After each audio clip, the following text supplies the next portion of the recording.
4 sorties récentes qui ne m'ont pas laissée indifférente. Décidément, les sorties de cette année sont juste excellentes. Je vous parle de ça tout de suite.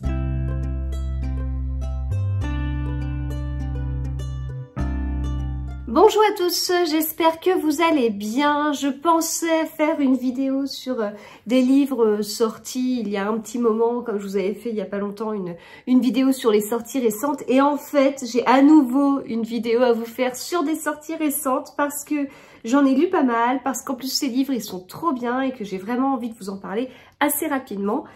Alors, dans ces livres, on a du polar, du polar avec différents types de polar. On a du thriller psychologique avec Claire Favant, Le Roi du Silence. Bon, je vais vous le dire à chaque fois, mais chacun de ces livres est excellent. On a du polar intelligence artificielle. Est-ce qu'on pourrait dire que c'est une nouvelle sorte, un nouveau genre de polar ? Je ne sais pas. Je te mens de Maxime Girardot chez Istia et compagnie. Un thriller dans le monde de l'influence, littéraire, avec l'influenceur de Patrick Bowen. Ce livre a été un coup de cœur et une sacrée découverte d'auteur, contrairement aux autres auteurs que je connaissais déjà et j'étais déjà convaincue que c'était de très bons auteurs. Et puis je vais terminer avec un livre d'espionnage, donc encore une autre sorte en fait de polar, La double vie de Dina Miller, qui est le nouveau livre de Zoé Brisby, sorti chez Albin Michel. Et nous commençons avec Le Roi du Silence de Claire Favant, qui est sorti début mars. Et c'est un livre, comme les livres de Claire Favant, qui est très très bon sur le côté thriller psychologique et qui en fait va vous triturer l'esprit. On va se retrouver déjà, enfin, les personnages sont très très bien décrits, donc on arrive vite à s'identifier à eux. Et donc on va aussi comprendre leur difficulté à faire des choix qui sont tellement difficiles pour protéger leur famille. Voilà, il y a un côté jusqu'où on est prêt à aller pour protéger son enfant. Et parfois protéger son enfant par aussi des non-dits. Enfin, bon, ce livre est vraiment très fort et je l'ai adoré et je me suis fait avoir et il est excellent par la psychologie des personnages, par le côté thriller, par la construction originale, etc. Déjà, on commence dans cette histoire avec Alex et Jules qui sont deux cousins. Alex, malheureusement, a perdu sa maman. Son papa est policier. Jules, lui, alors je peux pas dire qu'il a eu moins de chance dans la vie parce que quand je vous dis que Alex a perdu sa maman, c'est quand même difficile. Mais en tout cas, on peut pas dire qu'il y ait une vraie rivalité entre les cousins. Mais il y en a un qui s'en sort toujours mieux que l'autre, il y en a un qui est toujours plus apprécié que les autres, et il y en a un du coup, et alors c'est Alex, hein, et du coup Jules nous paraît plus fragile quelque part, voilà. Et en fait on se retrouve sur la toute première scène du livre. En fait voilà, ils sont jeunes, je sais plus quel âge ils sont, une dizaine d'années ou... tic, tic, tic, tic, tic, tic, tic. Est-ce que c'est mis juste sur les premières pages? 14 ans. 14 ans. Ils ont 14 ans et en fait, ils s'amusent à un jeu. Ils sont en haut d'une espèce de... je sais pas, une sorte de falaise. Et en fait, ils lancent des grosses pierres en bas sur une route. Et Alex lance sa pierre sur la route. Et avant, voilà, il regarde, il s'assure que personne n'est là et tout, il lance sa pierre, ok. Jules lance sa pierre, il ne vérifie pas s'il n'y a pas quelqu'un qui passe, etc. Et en fait, il s'avère que sa pierre va causer un accident mortel. Et donc voilà, l'histoire commence là. Et donc c'est un côté où Alex lui dit bah alors Jules, vas-y, lance ta pierre, t'es pas capable de la lancer. Et à un moment où Alex lui dit mais attends, quand t'as lancé ta pierre, t'as pas vérifié avant? Et ils vont garder ce secret et ce n'est que le début. Voilà, ce n'est que le début, je ne peux rien vous dire parce que parce que on va pas rester tout le temps sur ce modèle-là, le livre va évoluer, etc. Donc voilà, par la suite, on fera davantage connaissance d'Alex et Jules, on fera connaissance de personnes qui vont avoir des choix horribles à faire, et puis par la suite, la construction va un petit peu changer, avec une ambiance qui va aussi changer, et en fait, sur la seconde moitié du livre, la seconde partie du livre, parce que je sais plus si c'est pile 2 parties d'un nombre de pages égal, mais sur la seconde partie du livre, on va se retrouver à avoir une sorte de duel entre 2 personnages, l'un des 2 dont je vous ai parlé et un autre qu'on ne connaît pas encore, et c'est vraiment un duel en fait. Bien sûr, il y aura d'autres personnages secondaires autour, mais vraiment ça va être un duel assez fort psychologiquement. Voilà, donc ce livre, c'est un thriller, il n'y a aucun doute, et un thriller, comme je l'ai décrit à plusieurs reprises, aux 1000 émotions. On ne ressort pas indemne, et les émotions, c'est pas de la joie, je sais pas, enfin c'est pas des émotions forcément très positives, quoi. C'est de l'injustice, oui, un besoin de vérité, des sentiments contradictoires pour protéger sa famille, arriver à des situations extrêmes qui sont terribles, et bah beaucoup d'injustice. Vraiment beaucoup d'injustice. Donc ce livre, voilà, est dur émotionnellement. C'est du coup extrêmement bien écrit pour qu'on puisse ressentir tout ça. Et voilà, encore une fois, alors je ne suis pas à jour dans tous les livres de Claire Favant, il me reste encore quelques-uns à découvrir, mais encore une fois, ce livre est dingue, et je ne peux que vous le conseiller. Il va remuer. Voilà, il va remuer. Je poursuis avec Jetement de Maxime Girardot. Il s'agit des épreuves reliées non corrigées que j'ai eu la chance de recevoir en avant-première. Voilà, je remercie beaucoup Maxime Girardot et les éditions Istia. Maxime Girardot, c'est un auteur que j'ai découvert avec Persona et Ego, ses précédents livres, et Ego est mon livre préféré de l'année 2023. C'était une série, Ego est un tome 2, si vous voulez lire Ego, lisez Persona avant, mais les deux sont sortis chez Pocket. Vraiment excellent, excellent, excellent. Et en fait, il touchait tout ce qui était nouvelle technologie. Vraiment, il approchait ces sujets qui me touchent beaucoup d'une façon qui m'a beaucoup plu, avec une vulgarisation de certaines choses qui me parlent totalement. Enfin voilà, ces livres étaient vraiment très très bons sur le côté polar, sur le côté retournement de situation, sur le rythme, et en plus il y avait ces sujets-là, et voilà, ça m'a assez scotché. Là, avec Jetement, on change et en même temps on change pas. On change parce que je l'ai plus... dans ma lecture, j'étais plus accrochée au côté intelligence artificielle qu'au côté polar. Le rythme était un peu moins présent, mais le côté intelligence artificielle était vraiment très présent, et j'ai été vraiment bluffée sur plein de trucs. Et à côté de ça, j'ai été scotchée par la fin, que j'ai pas du tout vu arriver. En fait, dans ce livre, Maxime Girardot, il fait un sacré pari. Parce que l'un de ses personnages, c'est ChatGPT.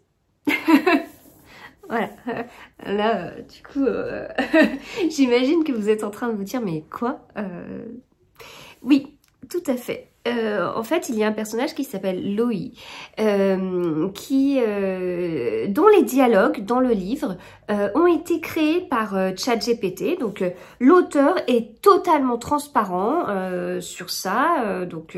Voilà, par exemple, là, on a toute une partie en italique. Bien en italique, oui. Toute une partie en italique ici. Voilà. Et en fait, tout ce qui est en italique vient de ChatGPT. Donc, l'auteur a utilisé ChatGPT pour écrire les dialogues d'un de ses personnages, sachant que ce personnage, c'est ChatGPT. Voilà. Donc, rien de très choquant. Au contraire, j'ai envie de vous dire, parce que en fait, l'auteur a été totalement transparent sur le sujet.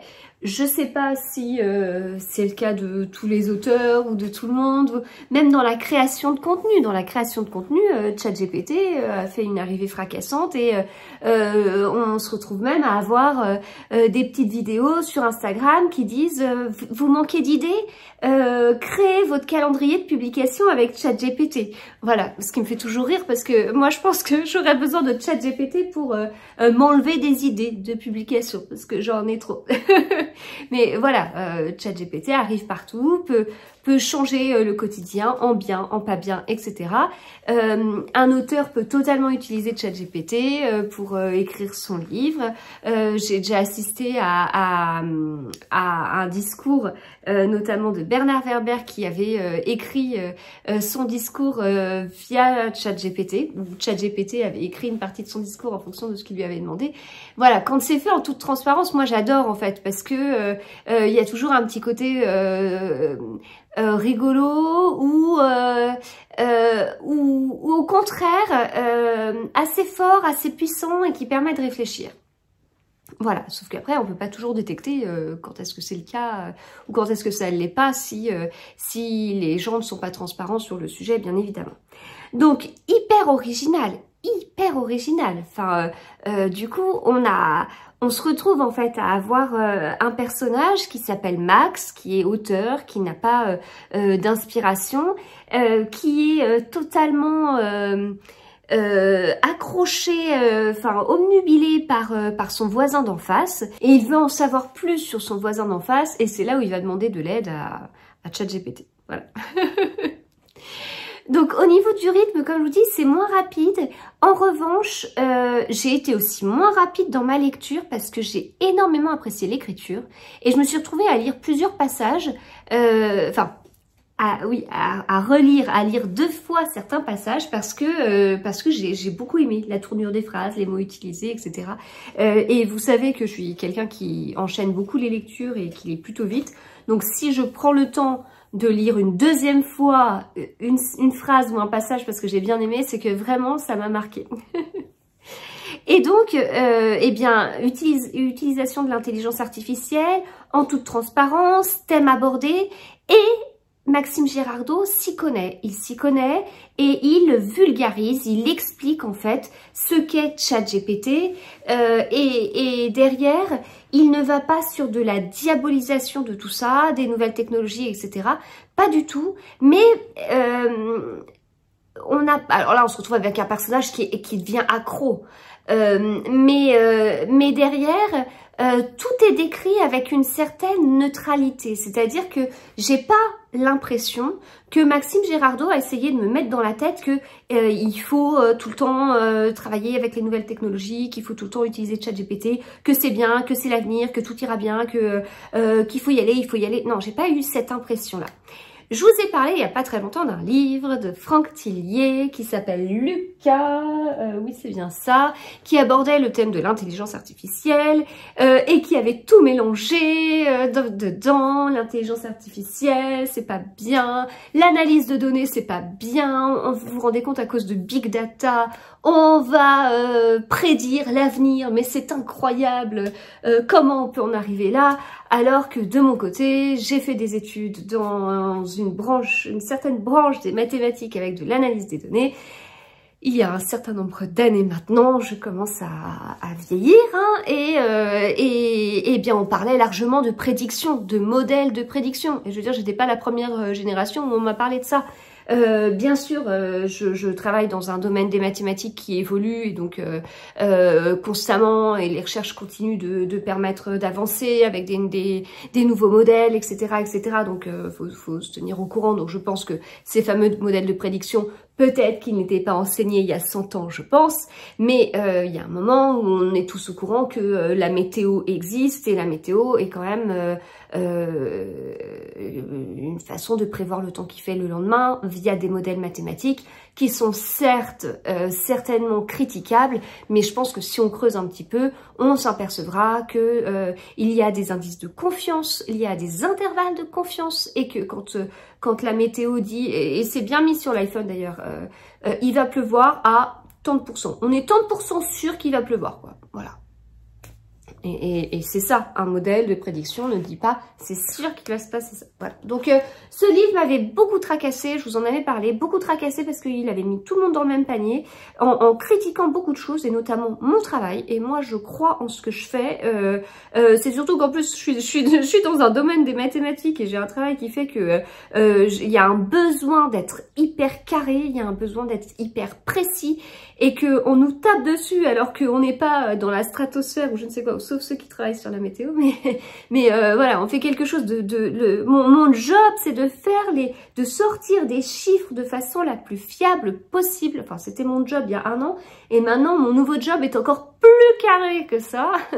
Donc ça m'a fait beaucoup titiller d'être mise dans tout un truc de big data, de je ne sais quoi, il y avait eu beaucoup de confusion.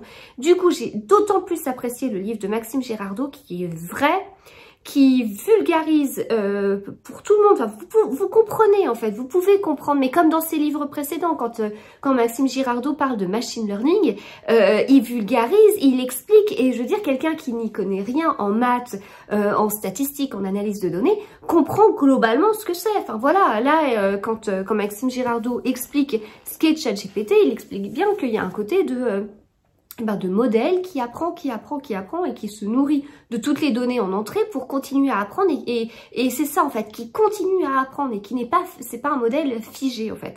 Et voilà, enfin bon, donc du coup j'étais vraiment ravie que ce livre soit juste, j'étais ravie que ce livre soit neutre et permette à chacun de se faire son propre avis, c'est-à-dire que moi je lis ce livre, moi les nouvelles technologies je suis pas particulièrement contre, j'ai tendance à être plutôt pour, sans être 100% pour, j'ai tendance à être plutôt pour.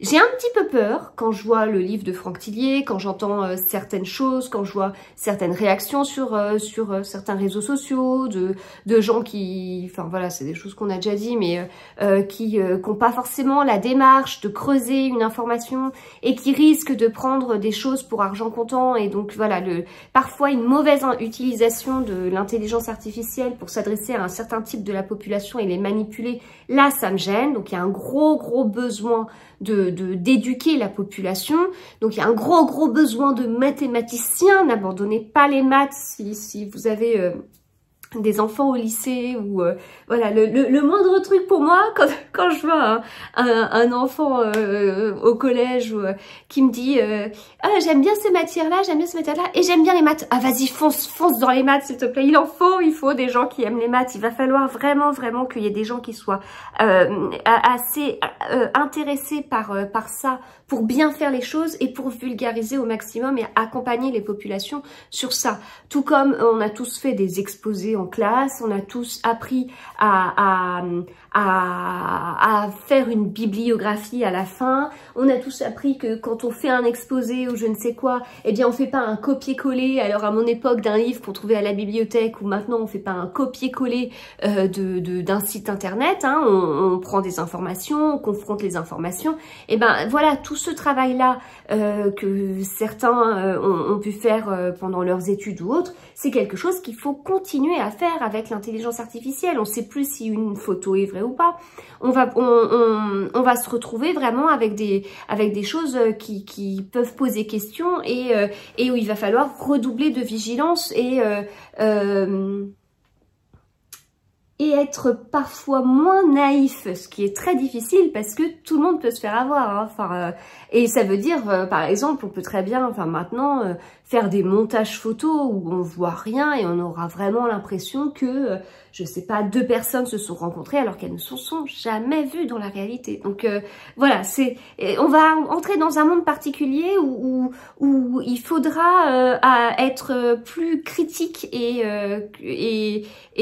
voilà, et ça voilà, on s'adaptera parce que tout le monde peut s'adapter, mais faudra être vigilant par rapport à tout ça et pas parce que l'intelligence artificielle sera pas toujours utilisée pour des choses bien, mais ça pourra aussi être utilisé pour des choses bien et ça pourra permettre des avancées intéressante sur beaucoup de sujets, et je pense encore une fois, je vous en avais parlé, au livre M, le bord de l'abîme de Bernard Minier, qui parle des avantages côté médecine, et oui, enfin, mais moi je peux vous parler de 50 000 avantages, il y en a, et oui, il y a des métiers qui vont changer, et le mien en particulier, de toute façon le poste déjà que j'occupe, il y a 5 ans il n'existait pas, hein, donc voilà, forcément en travaillant dans ce domaine des mathématiques, et ça se trouve le poste que j'occuperai dans 5 ans n'existe pas pour l'instant. Voilà. Donc effectivement, on doit s'adapter.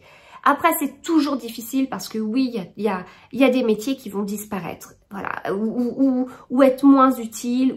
Donc oui, tout ça, ça pose question, c'est problématique. Et voilà, donc il y a du positif, il y a du négatif, mais il faut pas entrer trop dans l'un ou trop dans l'autre. Et moi, en plus, j'ai vraiment cet esprit de contradiction où si j'ai un auteur qui essaye de me prouver à tout prix que l'intelligence artificielle c'est mal, et qu'en plus il utilise des arguments faux, donc comme Lucas dans Franck Tillier, comme Franck Tillier dans Lucas, c'est mieux dans le bon ordre, et ben du coup moi je pars à l'inverse quoi. Moi je lis Lucas et je me dis mais du coup ça me va pas, donc je fonce vers l'intelligence artificielle. Là Maxime Girardot, pour moi il y a un côté neutre. Oui, il a un personnage qui est accro, mais derrière, tout est dit de façon assez factuelle, en fait. Et voilà. Donc, ce livre, il me marque parce que je l'ai lu à un moment où j'ai eu besoin de quelqu'un qui s'y connaît et qui traite de ces sujets. Merci. et derrière, qui va plus loin en utilisant donc l'intelligence artificielle dans les dialogues d'un de ses personnages. Et du coup, en lisant ce livre, forcément, à un moment, je me suis dit, moi, je trouve ça génial parce que c'est transparent, c'est dit. Je veux dire, ça se trouve, là, on a un certain pourcentage d'auteurs qui utilisent déjà ChatGPT pour créer tel personnage, pour créer telle intrigue, pour l'aider à écrire un chapitre entier. Et encore, je reste soft avec ce que je dis parce que ça se trouve, c'est même pire que ça. Et on le sait pas, voilà. Là, c'est dit de façon transparente, mais derrière, il y a un danger parce que on peut pas dire que le monde littéraire en France est très vaste. Je vous avais parlé l'année dernière où j'avais eu des critiques parce que j'étais une lectrice trop populaire. Dans le sens, je suis pas populaire et j'ai du succès, pas du tout. Je suis une lectrice trop populaire parce que je lis du Guillaume Musso. En ce moment, je redécouvre Guillaume Musso et j'adore. Non mais dingue quoi. Enfin, et comme c'est un des auteurs qui vend le plus, ça veut bien dire que c'est pas bien pour certains. Donc voilà, dans ce monde littéraire a plein de facettes. Par exemple, il y a tout pour certains, le rejet des livres audio, parce que les livres audio, c'est pas de la lecture. Et la littérature contemporaine, tout ce qu'on peut avoir. Enfin là, je vous présente Zoé Brisby, Claire Favant, je vous présente, mais je vous parlerai du prochain Virginie Grimaldi quand il sortira, etc. Pour certains, tout ça, c'est pas de la littérature. Enfin, donc dans ce monde dans cette partie du monde littéraire pas très ouverte, comment va être accueilli le fait qu'un auteur dise explicitement « Ouais, moi j'ai utilisé ChatGPT pour les dialogues d'un de mes personnages, ce personnage c'est en fait ChatGPT. » Donc pour moi tout est logique, mais bon, comment ça va être accueilli en fait? Et c'est écrit dans le livre, à un moment donné. Je me posais ces questions, j'ai l'impression que Maxime Girardot était dans ma tête et dit « Attends, j'ai réfléchi à ça. » Et donc, en fait, on a l'éditeur du fameux Max qui lui parle de gna et tout. Et voilà. Moi, du coup, j'ai beaucoup apprécié. Je trouve ce livre innovant, je trouve ce livre original. C'est en plus un polar. Et j'ai été prise, comme je vous dis, par globalement l'histoire, par l'écriture, par ce côté innovant, par ces phrases en italique qui correspondent à ChatGPT qui parle, etc. J'étais prise par tout ça. Et puis, je me laissais porter en me disant, mais en fait, on est dans un polar. Et le livre s'appelle « Je te mens ». Donc, au bout d'un moment, dans ma lecture, j'ai changé, en fait, de façon de lire ou d'objectif. Et je me suis dit, non, mais en fait, là, je suis gentiment en train de suivre le chemin que Maxime Girardot m'a mis, ok, très bien. Sauf que je me fais certainement avoir, parce que le livre, il s'appellerait pas « Je te mens » sinon. Donc, où est-ce que je me fais avoir? Et donc, j'ai cherché et je me suis fait avoir quand même. Donc, j'aime bien. Bah ouais, j'aime bien. Moi, j'aime bien me faire avoir. Voilà, ça veut dire que c'est un bon polar aussi. Donc je vous le conseille totalement parce que en fait un livre comme ça vous permet de vous faire votre propre idée avec des choses vraies et en même temps c'est innovant, voilà. Et moi je ne suis choquée en rien, je trouve que ce livre est fait en toute transparence et c'est bien parce que je pense que tout le monde ne le fait pas en toute transparence actuellement et que ce sera certainement de pire en pire aussi. Voilà, je te mens. Alors, on poursuit avec La double vie de Dina Miller de Zoé Brisby chez Albin Michel. J'ai eu aussi la chance de recevoir ce livre en avant-première. Je remercie trop Maxime Girardot et Zoé Brisby pour leur confiance du coup. Et là, en l'occurrence, eh bien, j'ai reçu des feuilles A4, le livre imprimé sur feuille A4. Ça peut paraître bizarre, ça peut paraître... Enfin, je sais pas, on peut se dire, oui, enfin, c'est pas un livre, ou je sais pas. Moi, franchement, alors ma question c'était comment je me place mes pages sur mon coussin de lecture, parce que vous savez, j'ai un coussin de lecture, je lis et je tricote en même temps, donc voilà, j'ai ma petite organisation. En fait, ça s'est fait très bien, mais j'étais surtout très touchée parce que j'ai reçu un livre totalement avant qu'il soit livre, quoi. Voilà.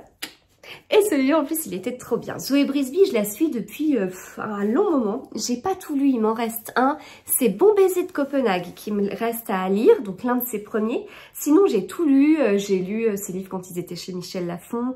Là, maintenant, chez Albin Michel. Et en fait, chaque année, je lui dis, je pense que ça va devenir un rituel. Chaque année, je lui dis que j'ai adoré son livre et que je l'ai trouvé meilleur que celui de l'année d'avant. Enfin, meilleur. C'est pas meilleur parce que ça, c'est que j'ai préféré son livre, enfin que le livre qui vient de sortir, c'est mon nouveau préféré. Voilà. Il y a des auteurs comme ça. Laure Manel, son livre de l'année dernière, c'était mon nouveau préféré. C'est fort possible parce qu'en plus de ce qu'elle m'a dit de son prochain, je commence à me demander si son prochain sera pas à nouveau mon nouveau préféré. Ça a été la même chose avec Sophie Talmen. Le nouveau livre de Sophie Talmen était mon nouveau préféré, alors que celui de l'année dernière était mon nouveau préféré. Voilà, enfin, je trouve ça génial parce que du coup, ça fait des autrices qui ne s'arrêtent pas et qui du coup pour moi par rapport à mes goûts, par rapport à mes critères, parce que ça bien sûr il y a une histoire de style d'écriture, bien sûr il y a une histoire de rythme, il y a une histoire peut-être de nombre de pages, d'aller peut-être des fois plus à l'essentiel. Je sais que des auteurs m'ont dit ça, que ils essayaient vraiment de réduire le nombre de pages pour aller davantage à l'essentiel. Enfin, il y a peut-être des choses comme ça, etc. Mais au bout d'un moment il y a aussi le sujet qui est traité, et le sujet qui est traité plaît ou pas, ou enfin... Bref, ça c'est quelque chose de personnel. Mais bon, je me dis, mais jusqu'où elles vont s'arrêter? Là, La double vie de Dina Miller, je l'ai dévoré en une soirée. C'est un roman qui est plutôt court. Il fait 260 et quelques pages. Et dans ce roman, il y a plein de choses. Il est très riche, en fait.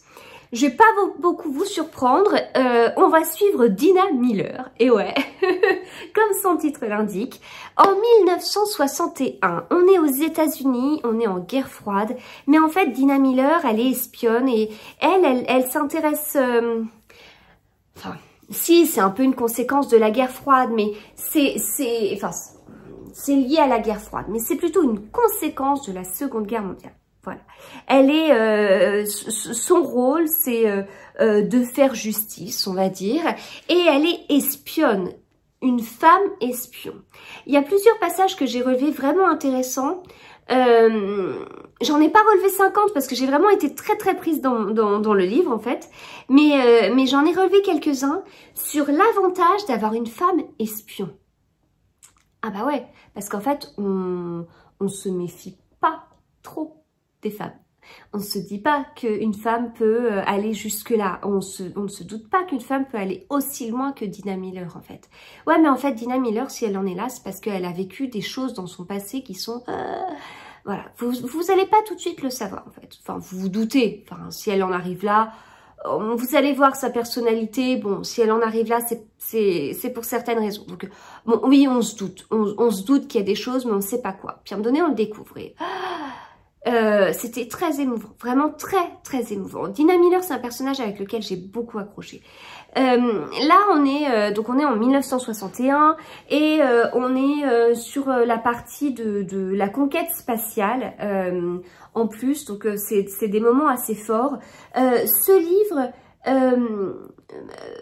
fait un peu penser à celui de l'année dernière. Zoé Brisby, elle est capable d'écrire des choses totalement différentes. Zoé Brisby a écrit une comédie romantique de Noël et où on éclate de rire. Mais il y a même des livres, je sais pas si... c'est Plus on est de fou. Je sais plus le titre exact. C'était à l'époque chez Michel Lafon. Plus on est de fou. Oh, sorti en 2021, ce livre, mais il m'a fait un bien fou justement, mais avec de l'humour, mais en plus j'ai la chanson qui revient en tête, il y en a un qui a tout le temps une chanson en tête. Ce livre est un régal, un régal. En 2021, on sortait à peine du Covid et tout, c'était le livre qu'il fallait, qui faisait trop de bien. Et alors c'était pas du tout son premier livre, mais ensuite elle a sorti Les Égarés qui avait rien à voir. Et moi Les Égarés, je me suis tellement faite avoir, j'ai l'impression d'être dans un Agatha Christie, j'avais fait une fin de folie, mais en fait sa fin elle est encore plus forte, plus géniale que celle à laquelle j'avais pensé. C'était trop bien. Ensuite, une comédie romantique de Noël. Ensuite, Les Mauvaises Épouses. Et là, La Double Vie de Dina Miller, c'est peut-être l'un de ceux qui ressemble plus au précédent que les autres, puisque ces derniers temps, elle a vraiment beaucoup changé de style. Donc, on va retrouver, si vous avez aimé Les Mauvaises Épouses, enfin, si vous avez adoré Les Mauvaises Épouses, parce qu'on ne peut qu'adorer Les Mauvaises Épouses, vous allez retrouver en fait ce que vous aimez dans ce livre, mais de façon différente. Et c'est pour ça que j'ai trouvé ça encore plus fort, parce que je vais pas dire qu'il y a des choses que j'avais pas aimées dans Les Mauvaises Épouses, c'est pas vrai, mais elle a transformé des choses qui m'allaient plutôt bien en trucs qui sont encore mieux. Enfin, moi, j'ai adoré la fin. J'ai adoré ce personnage. Voilà. En fait, vous voyez, moi, si j'écris un livre, j'écrirai un livre de 1000 pages pour dire 3 mots. En fait, j'ai adoré Dina Miller. J'ai adoré la façon dont, son cheminement, sa vie, ses réflections. J'ai eu très peur pour elle. Vraiment, hein. Enfin, quand je dis très peur pour elle, c'est que j'étais là en train de tourner mes pages tout. Je me suis dit, c'est pas possible, qu'est-ce qui va se passer? Enfin bon, c'était... Oh là là, j'ai eu peur pour ce personnage. Voilà, c'est vraiment un excellent livre, je vous le conseille totalement. Je suis impressionnée vraiment par Zoé Brisby, je suis vraiment impressionnée par son parcours. Si vous la découvrez à peine, ayez la curiosité de lire ce qu'elle écrivait avant, parce que tout est bien. Ouais, je suis vraiment impressionnée par son parcours et là, elle a été vraiment sur un terrain qui me plaît beaucoup. Voilà. Donc, je vous le conseille. Et je termine avec L'influenceur et ma découverte de Patrick Bohème. Parce que si vous voulez, Claire Favant, oui, je savais déjà ce qu'elle écrivait. Je vais pas vous dire que j'ai... Enfin, je sais qu'elle provoque des émotions de folie. Son livre était juste excellent. Je vais pas dire que c'était pas une surprise, mais parce qu'il est encore mieux que ceux que j'ai lus. Mais voilà, je connaissais déjà l'univers de Claire Favant et j'ai retrouvé ce que j'aime dans son univers. Maxime Girardot, j'ai adoré et j'ai retrouvé ce que j'appréciais dans son univers, même si on est sur un livre différent des précédents. Zoé Brisby, bon, univers qui change à chaque livre, mais celui-là peut-être un peu moins que les précédents, donc je connais sa plume aussi et tout ça. Là, Patrick Bohème, c'était une découverte. Je ne connaissais pas cet auteur. J'en avais entendu parler et en fait, je l'avais pas demandé dans un premier temps dans le catalogue Albin Michel parce que j'en avais déjà demandé beaucoup. Et puis, je croyais qu'on était limité en nombre de livres. Et puis, moi, je voulais demander, il y avait 2 Hamish Macbeth qui sortaient. Et en fait, bah, j'ai eu la chance d'être invitée à la soirée de lancement de Patrick Bohème. Et puis, j'ai eu un petit regret. J'ai demandé à Albin Michel si, en fait, je pouvais pas recevoir le livre.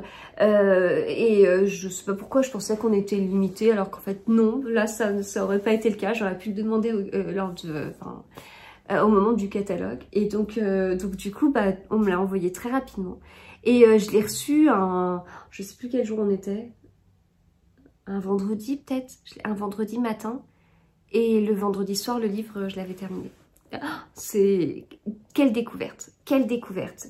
Je comprends du coup tout ce qu'on m'a dit sur cet auteur. Alors je crois que ce livre est un petit peu différent de ceux d'avant, ou en tout cas peut-être de certaines séries précédentes, ou voilà. Mais ce qui est sûr, c'est que je lirai d'autres livres de cet auteur, et on m'a conseillé notamment L'œil de Cain, donc ok,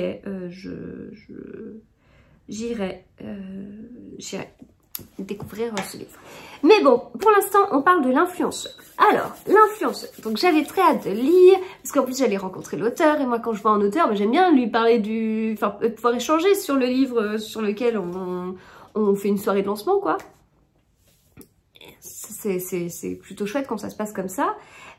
Donc, voilà, enthousiaste par les échos que j'avais, etc., etc. Et petite crainte, quand même. Petite crainte, parce que l'influenceur, ok, mais c'est un livre qui parle, donc là c'est mis Lisa, elle est assistante médicale, d'accord, et elle est chroniqueuse de livres sur Instagram à ses heures perdues. Ah, donc on parle de l'influenceur, mais pas n'importe lequel, non, on parle de Bookstagram.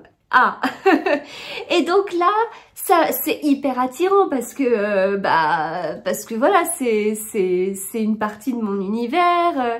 Moi aussi, je partage mes chroniques sur Instagram, donc trop bien parce que je vais pouvoir lire un livre sur un personnage qui a la même seconde vie que moi et très bien, mais comment ça allait se passer en fait? Est-ce que l'auteur allait en profiter pour dire des petites choses négatives sur les Instagrammeurs? Est-ce que ça allait être... Parce que chacun a un avis assez tranché sur les influenceurs. Déjà, le mot influenceur, il est particulier. Moi, j'ai beaucoup de mal à dire je suis une influenceuse littéraire. Parce que il y a beaucoup de choses qui me gênent en fait dans influenceuse littéraire. Il y a influence. Influence, ça veut dire quoi? Que j'influence les gens, que je suis gourou d'une secte et que je dis vous ferez ça et les gens font ça. J'ai un peu de mal avec ce nom-là, même si c'est le nom officiel, même si influencer ne veut pas dire influencer pour faire n'importe quoi. Enfin, mais bon, bref. Et puis influenceur littéraire, moi, même si j'ai ma chaîne YouTube, même si je lis beaucoup, même si j'ai mon compte Instagram, j'ai toujours un petit syndrome de l'imposteur parce que je viens du monde des mathématiques et que je suis pas là pour vous dire quand je vous chronique les livres, je ne vous dis pas ah là là, j'ai relevé à la page 83 une figure de style magnifique. L'auteur a pensé à ce moment-là que... Enfin, genre les cours de français qu'on avait au lycée qui certes m'intéressaient. Moi, je me suis toujours demandé si la figure de style, elle n'avait pas été faite à ce moment-là parce que malheureusement, l'auteur avait une rage dedans et qu'il a essayé d'écrire son truc au plus vite, quoi. Enfin, voilà. Donc, pour ça, le côté littéraire, je ne me sens pas une grande... littéraire, donc le mélange influenceur littéraire est un terme qui me gêne beaucoup. Voilà, non, je partage mes chroniques avec passion. Donc, comment ça allait être pris, en fait? Parce que, voilà, il y a plein de choses à dire, il y a plein de choses négatives aussi à dire. On pourrait, enfin, à la fois, il y a du positif, on partage nos avis, etc. Puis à la fois, il y a du négatif. Enfin, sur le monde de Bookstagram, comme sur le monde d'Instagram, il y a des gens qui achètent des abonnés, il y a des gens qui récupèrent des livres gratuits, qui les revendent, il y a des gens qui... qu'est-ce qu'on peut avoir? Enfin, c'est pas un monde tout le temps tout rose. Il y a des fois de la jalousie. Il y a des fois, il y a des gens. Alors ça arrive, qui piquent les photos des autres pour les mettre sur leur compte. Des trucs, c'est très maternel, mais il y a des trucs comme ça qui existent en fait. Enfin, oui, donc les gens qui achètent des abonnés, il y a des gens qui achètent des likes aussi. Enfin, il faut savoir qu'il y a un monde qui est pas très beau. Et Patrick Bowen, il allait nous parler de quoi? De ce monde pas très beau qui existe en dehors de Bookstagram, hein, dans tout domaine hein, de l'influence. Mais bon, bref. Donc, assez tendu, et en même temps, si à un moment, Patrick Bowen dit quelque chose sur un influenceur littéraire, si on reprend ce terme que je n'apprécie pas trop, mais chroniqueur de livres sur Instagram, moi j'adore, voilà, sur la 4e, si à un moment donné, Patrick Bowen dit quelque chose et que un chroniqueur de livres sur Instagram le prend un peu mal, et du coup, le livre, il aura un avis négatif, enfin, c'est aussi... quelque chose de un chemin dangereux pour l'auteur aussi, selon le parti pris, quoi. Enfin, voilà. Donc ça, c'était tout ce que j'avais en tête avant de commencer le livre. Et j'ai commencé et, et je l'ai lu d'une traite parce que c'est un page turner. Donc comme je vous dis, il y avait 50 000 chemins pour moi de traiter le sujet. Pour moi, il y en avait 49 999 où on n'était pas loin de tomber, voire on tombait. Et il y en avait un qui était ok, l'auteur l'a trouvé, il l'a pris et c'est juste trop bien, ce livre est génial. C'est hyper intéressant en fait. Donc on a cette fameuse Lisa, donc comme on disait, assistante médicale, alors dans le domaine de la chirurgie esthétique, et puis chroniqueuse de livres sur Instagram. Elle a un petit compte de, je sais plus combien, quelques centaines d'abonnés, vraiment, je sais plus où est-ce que c'est mis. Enfin. Et puis elle est contactée pour lui dire, écoute, on va faire de toi la star des réseaux sociaux. Voilà. Bon.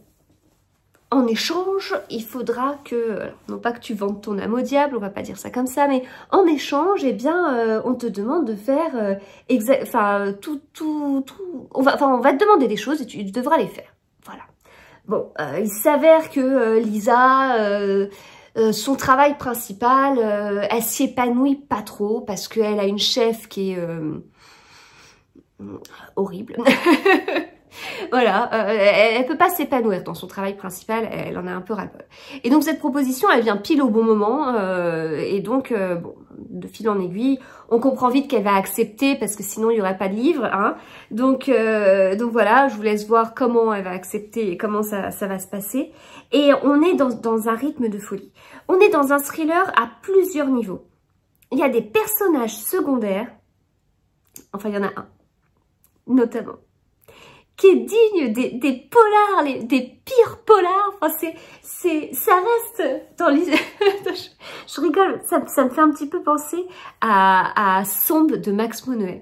Parce qu'en fait, il y a un personnage vraiment qui... Alors, dans Sombre, c'est pire parce qu'on s'attache carrément à ce personnage. Mais ils ont vraiment, ces deux personnages, celui dans l'influenceur et celui dans Sombre, ils ont un point commun. Mais alors, quel point commun? On n'aimerait pas croiser quelqu'un comme ça dans la rue, voilà. Et donc on arrive sur un côté, ce qui est très amusant, c'est que dans le livre de Patrick Bohen, on a l'impression que c'est juste un détail en fait. Mais non, pas du tout. Et en fait, on va avoir plein de choses intéressantes. Ce livre va aussi faire réfléchir sur justement ces personnes qui partagent beaucoup sur Instagram à tout moment. Là, Lisa, c'est une accro des lives. Tout le temps, partout, elle a besoin de parler, hop, elle prend son téléphone, clac, clac, clac, voilà. Et partout, ça veut dire autour d'elle, autour de chez elle, mais près de la fenêtre, et près de ci, et en fait, eh ben, on peut voir des choses. Alors, ça se trouve, je regarde là, bon, vous voyez que des livres, vous voyez pas un diplôme universitaire, vous voyez pas un trophée professionnel, de toute façon, j'en ai jamais eu, mais bon, ça vous dit que j'aime Friends et que j'aime lire, quoi. Enfin, mais ça peut arriver que je filme à un endroit et qu'à un moment, ça révèle quelque chose sur l'endroit où j'habite, enfin oui, la maison précise où j'habite, ou j'en sais rien. Enfin, à force en tout cas c'est le cas de Lisa, à force de partager et de montrer comme ça tout le temps son univers, et bien derrière, plus elle est suivie, et plus il y a de probabilités qu'il y ait des gens déséquilibrés parmi les gens qui les suivent. Et ça, je ne fais que reformuler des choses que Patrick Bohen a dites. Hein. D'ailleurs, j'ai noté 20 citations qui sont sur Babelio, vous pouvez aller les voir, c'était trop intéressant. Et donc derrière, bah, il y a plus de risques qu'elle attire des gens déséquilibrés, et donc qu'elle se mette en danger, etc., etc. Donc tout ça, c'est hyper intéressant, parce que ça fait vraiment réfléchir, et c'est très intéressant d'aborder ça. Et après, on aborde aussi le sujet, et bien aussi de la célébrité, et aussi enfin du côté jusqu'où on veut aller, mais j'ai apprécié le personnage de Lisa, je l'ai apprécié parce que elle faisait très comment dire, même si son job l'épanouissait pas, elle faisait quand même bien dans ses baskets en fait. Et puis c'était hyper agréable de voir une amoureuse de la lecture, voilà, on suivait ça, enfin on peut que comprendre, enfin c'est forcément un livre qui nous parle, et en même temps c'est un vrai thriller sur cette histoire dont que je vous dis, où on se retrouve avec, bon, déjà ce personnage secondaire qui fait totalement froid dans le dos, le fait qu'elle partage parfois un peu n'importe où et que du coup elle peut attirer des gens dont il faudrait se méfier, donc vous vous doutez que c'est le cas et que oui, elle attire des gens comme ça et donc on a peur pour elle. Et au milieu de ce livre, de ce suspense, de l'histoire aussi, hein, parce qu'il y a aussi le truc de comment une agence la prend et la propulse en fait, et ce qui est utilisé pour ça, pour la propulser, qui fait aussi réfléchir. Enfin, et en fait, au milieu de tout ça, on tombe sur une fin. À un moment donné, ouais, le livre se termine, on tombe sur un dénouement, et le dénouement, il claque. Voilà, on va dire ça, c'est un dénouement qui claque. Non, le dénouement, il est parfait. Il fallait que le livre se termine comme ça. Alors, pour moi, il y a deux choses. Il y a le dénouement, vraiment les dernières pages, où c'est des choses qu'on peut voir venir, etc., où on peut s'en douter, mais je voulais cette fin, je voulais qu'on en arrive là. Et il y a aussi autre chose où on a... il y a plusieurs dénouements, mais il y a un retournement de situation avant la fin que je n'avais pas du tout vu venir parce que j'ai été manipulée par l'auteur et c'était excellent. Voilà, j'ai passé un très bon moment, rien que de vous en reparler, enfin ça me fait repenser à tout ce livre et c'est extra. Sur la 4e, là, il y a écrit une plongée au cœur de la manipulation. Oui, c'est le cas. Voilà, donc je vous le conseille vraiment. Totalement. Excellent. Il laisse pas indifférent et j'ai pas vu, après j'ai pas été éplucher toutes les chroniques, mais quand j'en parle autour de moi, enfin autour des autres bookstagrammeurs et tout ça, le livre, enfin tout le monde a le même avis, hein, vraiment, j'ai pas vu un avis négatif. Enfin, pour moi c'est forcément un livre enfin qui bluffe et qui plaît, enfin voilà. Voilà, je vais m'arrêter là. J'espère que cette vidéo vous a plu. Si c'est le cas, n'hésitez pas à me dire ce que vous en avez pensé, en me laissant un petit commentaire, en partageant sur les réseaux sociaux si vous avez regardé cette vidéo, ce que vous faisiez. Ah ouais, on avait fait ça à une période. Qu'est-ce que vous faites pendant que vous regardez la vidéo? Je sais que certains cuisinent, certains mangent. Je sais que certains sont en télétravail et on me parle de collègues de télétravail parce que du coup, je vous tiens compagnie. Je sais que je tiens compagnie à certains quand ils sont en voiture et je fais un coucou à Eva de Pose-toi et va lire. Donc voilà, ça peut être rigolo, ça fait longtemps qu'on n'a pas joué à ce jeu-là.